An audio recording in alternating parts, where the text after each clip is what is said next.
The stars are right, and that means it's time for another episode of The Whisper in Darkness. I'm your host, the Man from Lang. Thank you very much for joining me today. On this episode, we are continuing our review of the player cards in the revised core set for the benefit of new players. This time, we are taking a look at the Seeker upgrades.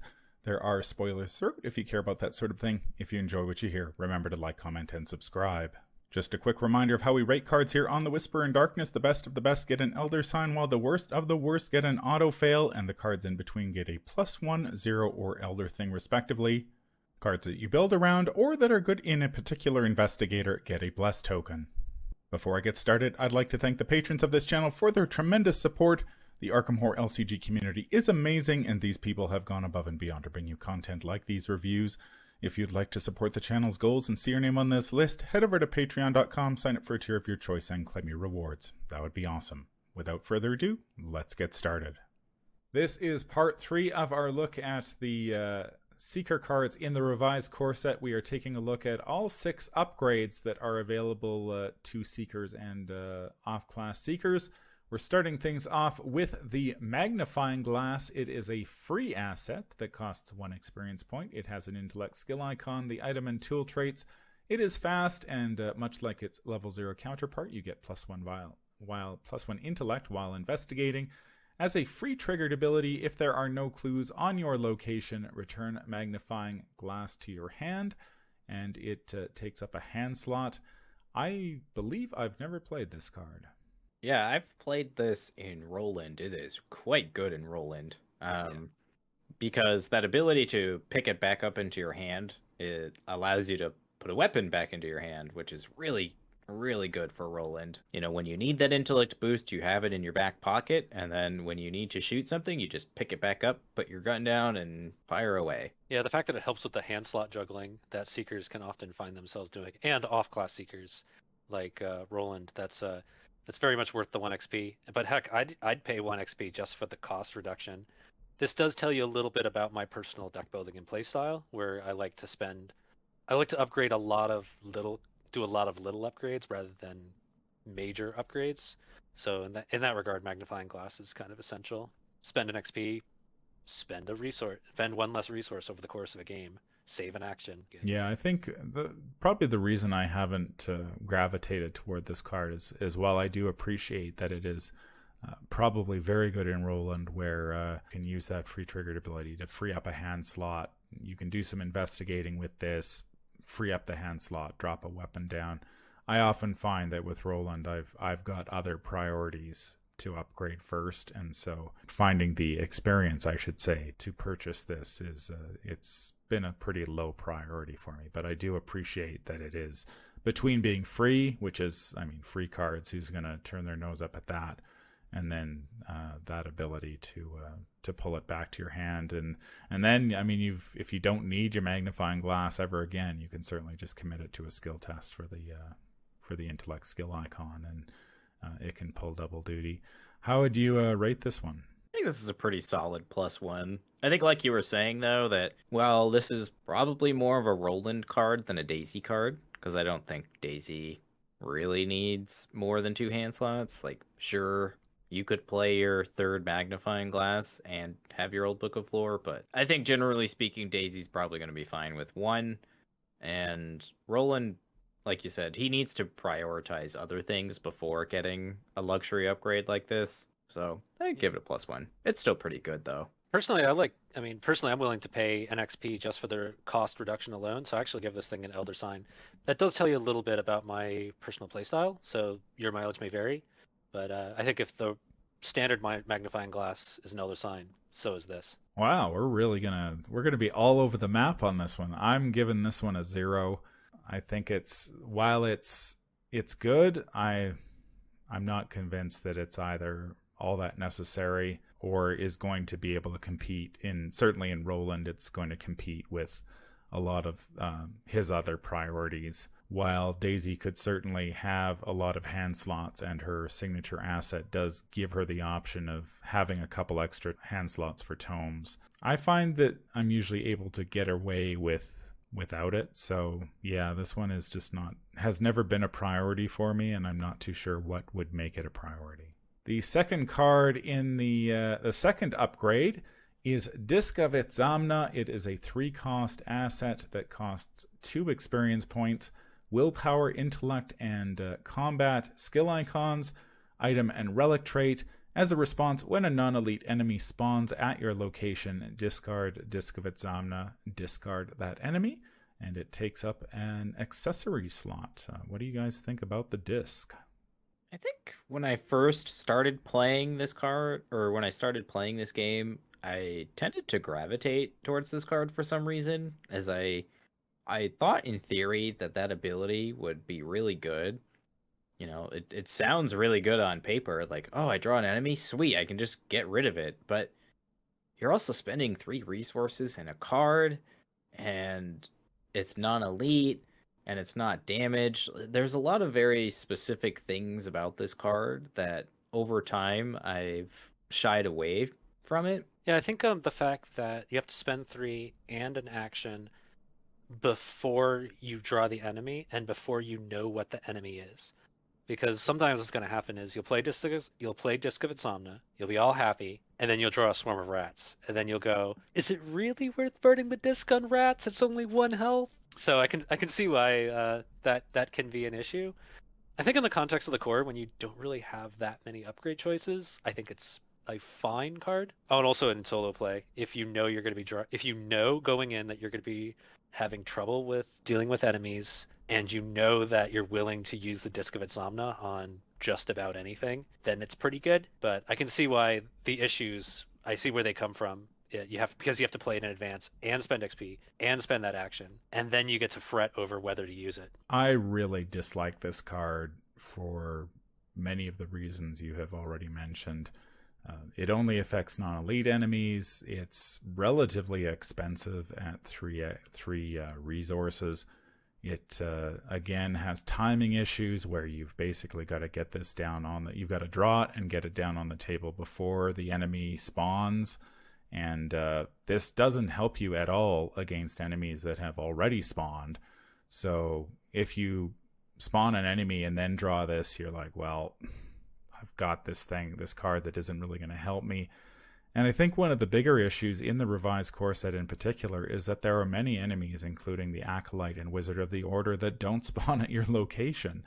So even if you have the disc and you draw one of these guys, they're going to spawn somewhere else and your disc is wasted. I've tried to build a deck around this, and so often I was simply disappointed by how it worked. Now, there is another version of the disc available in the Harvey Walters starter deck that lets you deal damage automatically evade the enemy or damage the enemy instead of discarding it. But again, it suffers from many of the same problems that this one does.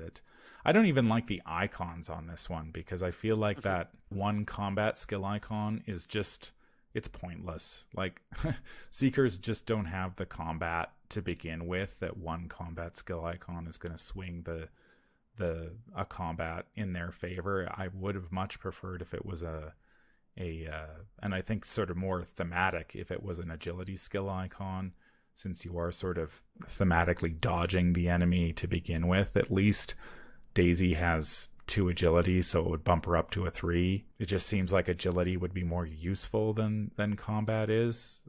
How would you rate this one? I'm going to give it an elder thing.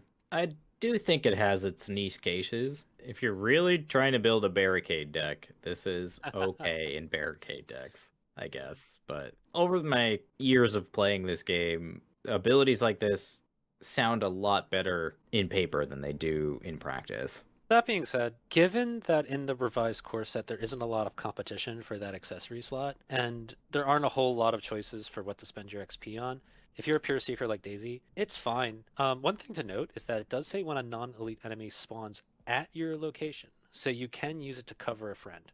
It's pretty niche, but still, I think that right there, the fact that you can cover the group, is enough to put it up to a 0, I'd say, for me.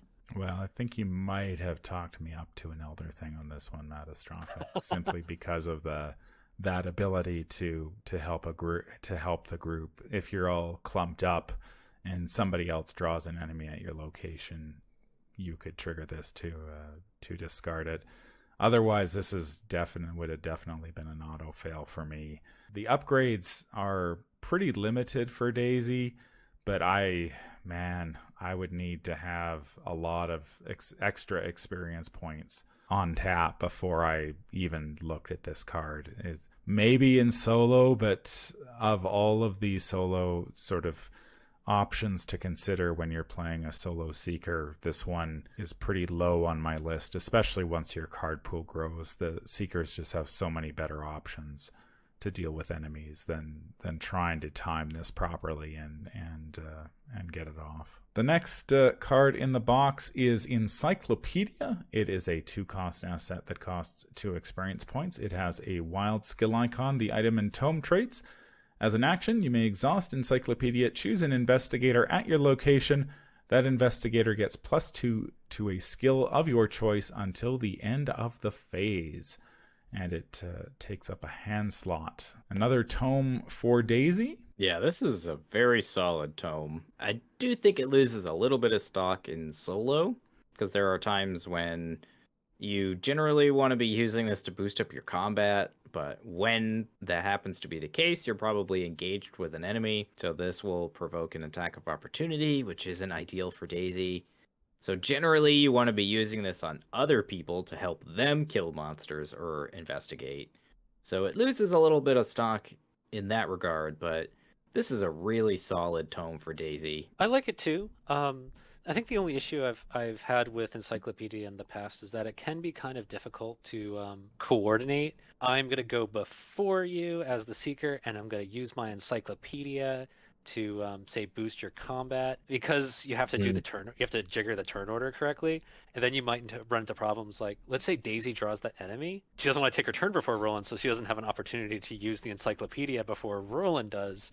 So it can get tough to jigger the turn order such that it really comes into its own. So like, I'd say it's okay, and I do like helping others, as a Seeker, so I like it in that regard too. I agree, Nate. It is much better in multiplayer when Daisy can take a turn and give somebody +2 to a skill for 3 actions. That's very nice. But I also agree with you, Matastrophic, that you can also end up trying to arrange the turn order in such a way that you can maximize value from your Encyclopedia without ending up taking those attacks of opportunity, which Daisy is definitely not.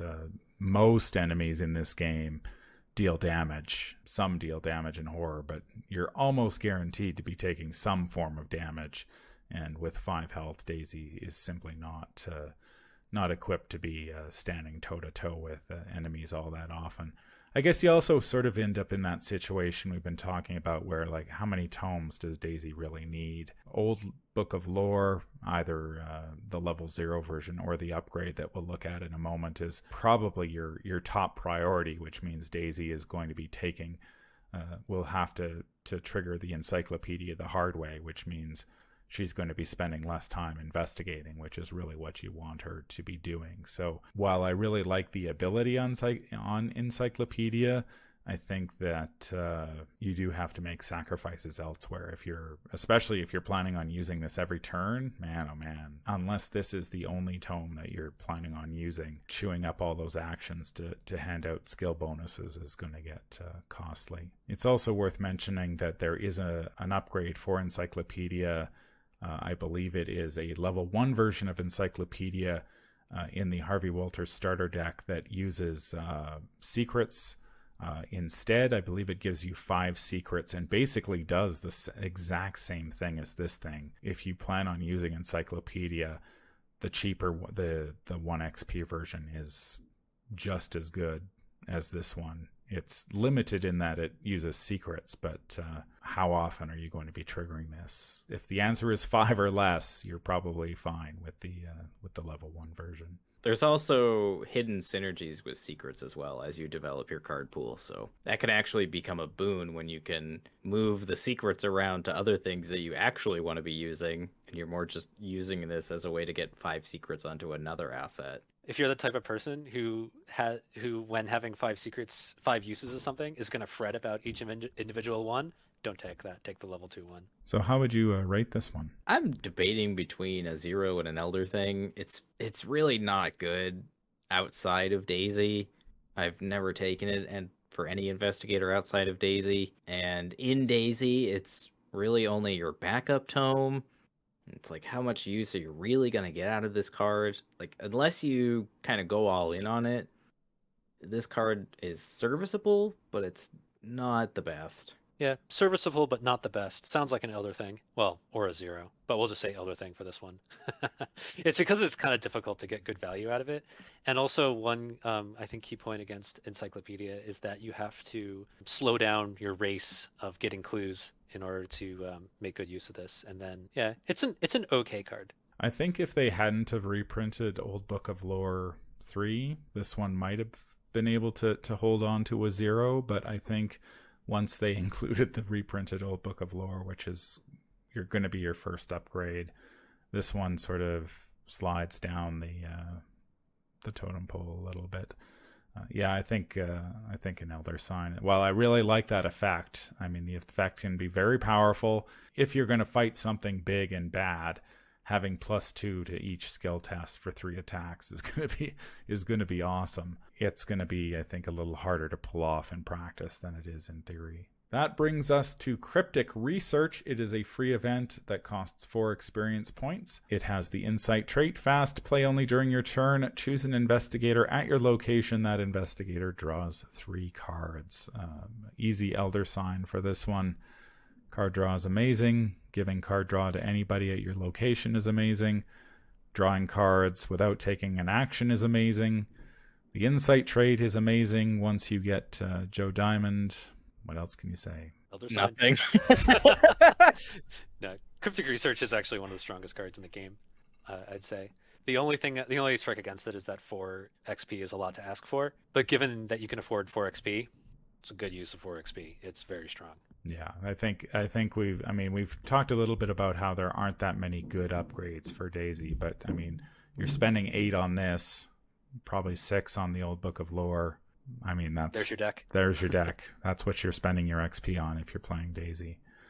Yeah, this one is great, and it continues to be great pretty much up to this very day. So Ancestral Recall was a good Magic card, and its equivalent in Arkham is unsurprisingly good. The next card in the box is Seeking Answers Level 2. It is a 1-cost event that has an intellect skill icon and 2 agility skill icons. Insight trait. Investigation. If you succeed, discover 2 total clues from among your location and connecting locations. It is worth mentioning right off the top that this card did receive an errata in the latest FAQ. There was some confusion as to whether this card allowed you to discover 3 clues or 2 clues, and it is the latter. If you do succeed when you investigate here, you discover a total of 2 clues from your location and connecting locations, not 3. So that said, I do quite like this card. Discovering extra clues is great, and those 2 agility skill icons are great as well. Yeah, this is a pretty solid multiplayer card. We mentioned in our review of Cryptic Research that you're probably going to spend all of your experience on that, and Old Book of Lore level 3 is Daisy, but Seeking Answers level 2 is another worthwhile option if you have extra experience laying around, or you're playing in 2-player and you sort of find yourself in this situation where one person's sort of like going ahead and doing all the trekking, and then you keep Daisy behind and she can kind of investigate both locations at the same time. That could be pretty useful. And you can also combo it with deduction as well and get those 3 clues, which is pretty good. Yeah, I like to actually compare this. Think of this like a different brand of deduction because it gives you 2 clues for 1 action. So if you think about it, deduction, you spend 0 and you get a +1 to your test and you get to discover an additional clue.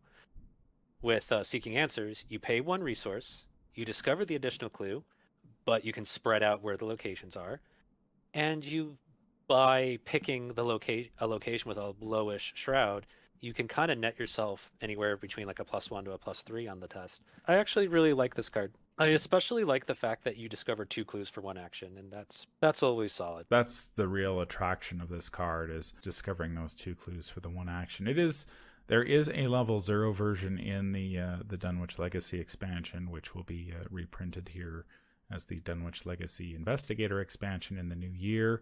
Not quite as strong as this one. I don't think it sees as much play, but in some scenarios I have played, this card has been key, especially sort of linear scenarios where you need to run away from things.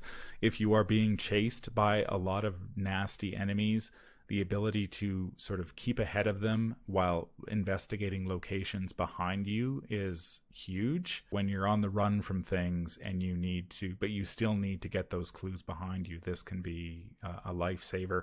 We also talked a little bit during our review of Roland Banks that this does help him also solve the problem of cover-up, especially if you end up in a situation where clues are few and far between, and Roland is at a location where there are no clues.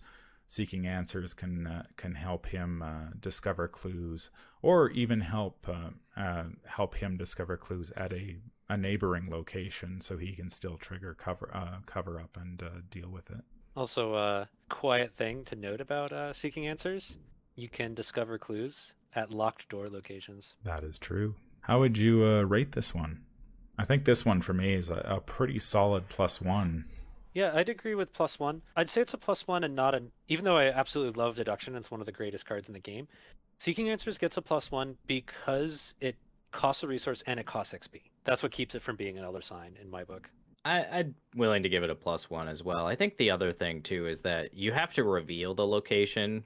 So like if you want to investigate another location that's behind you or, in front of you, you have to have someone either reveal that location or have already previously moved to that location. So there is a little bit more of a setup to Seeking Answers, but you're going to be moving locations. It's Arkham. It's just kind of how the game works, and it teaches you that very, very well in Scenario 2. And Seeking Answers is a really solid pickup, I think. Yeah, and this does have those 2 agility skill icons, which you've mentioned, Nate, are important, and especially for a seeker where agility is often slightly better than combat. So having, if you don't happen to need this, you can pitch it to an agility skill test, and you're going to get, for Daisy, she's sitting at a 4, which is pretty respectable going into many tests. That brings us to the final upgrade available. That is Old Book of Lore level 3, 2-cost asset with a willpower and intellect skill icon, item and tome traits. It enters play with 2 secrets. As an action, you may exhaust Old Book of Lore, choose an investigator at your location. That investigator searches the top 3 cards of their deck for a card, draws it, and shuffles their deck. Then you may spend 1 secret to have that investigator immediately play that card, reducing its cost by 2. And it takes up a hand slot. Man, oh man, not only do you get to search your deck for a card now, but you get to basically gain some action advantage and resource advantage by playing it without taking an action and getting it on the cheap. Yep, this card's real good for Daisy. The only thing about it is I wish Roland could play this, because Roland tends to have resource issues because his weapons can get kind of expensive, and this could help him dig out his weapon and pay for his weapons, but it's 3 XP, so only Daisy can take it. That being said, if you want to make friends in Arkham Horror, use this on other people and help them get their weapons or their expensive allies into play. Yeah, you trigger this on Roland and suddenly your 45 automatics coming down for 2 without an action, which is, that's some amazing value. Yeah, that can be huge. Like when Roland's engaged with an enemy, that can be critical for him to be able to scoop up a weapon when he needs it the most. Without provoking, because Roland isn't spending the action to do it. Yep. Yeah, not a whole lot to say about this one. This is an easy Elder Sign in Daisy. I do think its value drops off pretty quickly outside of Daisy. Although, I think this is a better one than... Certainly, if you're going to play an Old Tome of Lore as a Seeker, this one is probably better than the level 0 one, if that's your plan. Yeah, I think this version gains a little more stock in an investigator like Mandy, who wants to be searching their deck anyway, and being able to sort of recoup that action loss with the 2 secrets can be pretty huge. Yeah, that's true. Just that, just all the advantage of getting to save actions playing cards. I'm thinking someone like even like Joe Diamond, you can use it to go find key assets or key tools or key weapons. With someone like Joe Diamond, any seeker really probably likes this. That's going to do it for our look at the upgrades in the secret card pool and the revised core set. Any final thoughts? What kind of upgrade path are we looking at here for predominantly Daisy here? Cryptic Research, Old Book of Lore. Those are, I think, the 2 standouts in the core box for Daisy. I do think Magnifying Glass has a spot in Roland. I don't think Daisy needs it, but I do think that it's quite good in Roland. And Encyclopedia can be useful at times, but like we were saying earlier, it requires a decent amount of setup in order for it to really achieve its maximum value. That being said, between Disc of Itsamna, Encyclopedia, and Old Book of Lore, level 3, and Daisy, you can make a lot of friends. Yeah, I think if I was playing Daisy, I mean, Cryptic Research is and Old Book of Lore would be my first 2, and then after that, I think it would depend on sort of what you need. The extra clues from Seeking Answers would be, I think, very attractive to me, above something, say, like a couple of extra magnifying glasses, or the disc, certainly. Encyclopedia, that's a tough one. I might be willing to chip in and buy a copy as a spare tome to have, if you know what the scenario is going to throw at you, and there's a certain circumstance where you think you're really going to be able to leverage it, then I'd be willing to take a look at that. Well, if you're running 2 copies of Research Librarian anyway, a single copy of Encyclopedia is it becomes much more reliable. Yeah, especially if you've sort of used your Old Book of Lore, you've used your 2 secrets on it, and you may have a better use for the Encyclopedia toward the end of a scenario. Once you're set up and everybody's got all their goodies that they want out, the Old Book of Lore may not be as essential as having those, say, +2 combat skill tests for three attacks, or +2 skill value on investigate checks, especially if you're playing in multiplayer and you need somebody else to pull their weight a little bit. Like, yeah, Daisy can investigate, is one of the best investigators in the game, but even she will struggle to gather 8 clues in a turn, whereas if you can have, say, Roland chip in or Skids chip in and maybe pick up a couple of those clues to just sort of finish off a scenario, that could be very helpful. Daisy can spend her tome action to give, well, that's why I was thinking about Wendy 2 additional intellect to scoop up clues. There's definitely an angle to be had there. Yeah, and then you're sort of getting 2 seekers for the price of 1, which is pretty nice, especially if gathering clues is say more important than having to deal with enemies or whatnot. Mm-hmm. That's going to do it for this episode. If you enjoyed what you hear, remember to like, comment, and subscribe. If you need to contact me, I can be reached at manfromlang@gmail.com. I'm also on Twitter at manfromlang. Until the stars are right, keep your shotgun close and your elder sign closer. Take care out there, and happy investigating.